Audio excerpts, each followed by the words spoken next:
C'est un scrutin qui fera date pour le département de Savoie. Ce dimanche, les 325 000 électeurs du territoire étaient appelés aux urnes. Un devoir citoyen suivi par plus de 71% de la population. Un nouveau record pour la Savoie, avec 20 points de plus enregistrés par rapport aux dernières élections législatives. Un élan qui aura donné lieu à des résultats contrastés à l'image des résultats départementaux. Selon nos confrères de la Vie Nouvelle, la majorité des Savoyards ont donné leur voix au nouveau Front populaire, crédité de 26,09% des voix. Derrière la coalition de gauche, on retrouve le Rassemblement national qui a su convaincre 23,77% des électeurs, puis le Parti des Républicains avec 17,89% des voix, suivi de la majorité présidentielle qui score à 17,19%.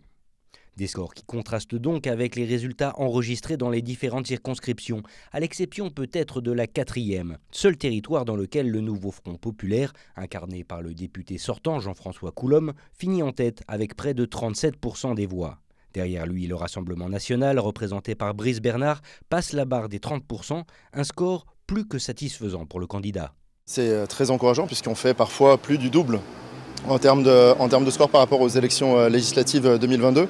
Donc je tiens tout d'abord à remercier nos électeurs qui sont mobilisés massivement.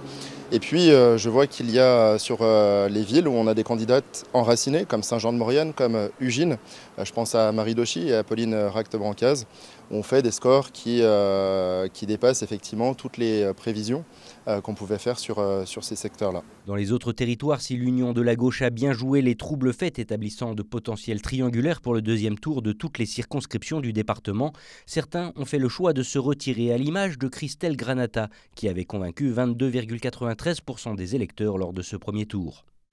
Eh bien, forcément, on est un petit peu déçus. On s'attendait Et puis aussi, surtout, on est déçus par rapport au score du Rassemblement national qui arrive en tête sur notre circonscription.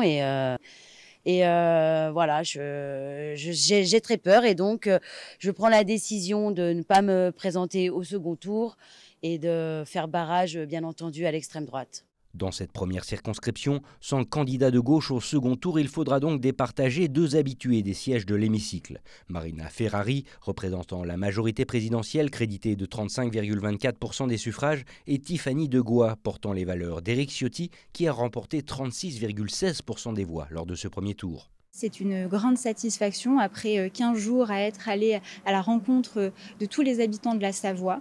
On voit aujourd'hui que finalement il y a une droite forte qui me semble, que je pense incarner, et finalement un centre macroniste de gauche avec tout ce vieux système qui se prétend souvent de droite mais qui finalement avance visage masqué et qui a rejoint finalement le centre-gauche. Quant aux deuxième et troisième circonscriptions s'étalant sur les vallées de Tarentaise et de Maurienne, la prime est au sortant, avec Vincent Rolland des Républicains qui arrive en tête des suffrages, remportant 36,84% des voix face à Pauline Racte-Brancaz, candidate Rassemblement national, qui a réuni 35,19% des voix. Idem pour la troisième, la députée sortante Émilie Bonivard, incarnant le parti Les Républicains, a réussi à convaincre plus de 40% des votants. Face à elle pour ce second tour, la candidate du Rassemblement national, Marie Dochy, qui double son score des dernières élections législatives, remportant cette année 35,98% des suffrages. Quant à la majorité présidentielle, elle ne sera représentée en Savoie que par Marina Ferrari, si Anaïs Gomero, actuellement en ballotage sur la 4e circonscription, décide de se désister. Une décision toujours en attente à l'heure actuelle.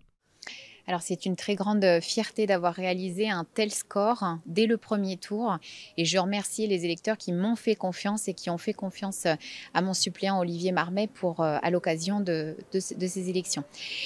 Je salue également une très forte mobilisation, tant au niveau national que local, et je remercie tous ceux qui se sont déplacés pour porter ces valeurs républicaines et nous faire exister au premier tour. La perspective de triangulaire s'éloigne donc peu à peu du côté savoyard. Tous les observateurs attendent désormais ce dimanche pour tirer les premières conclusions sur ce scrutin si particulier.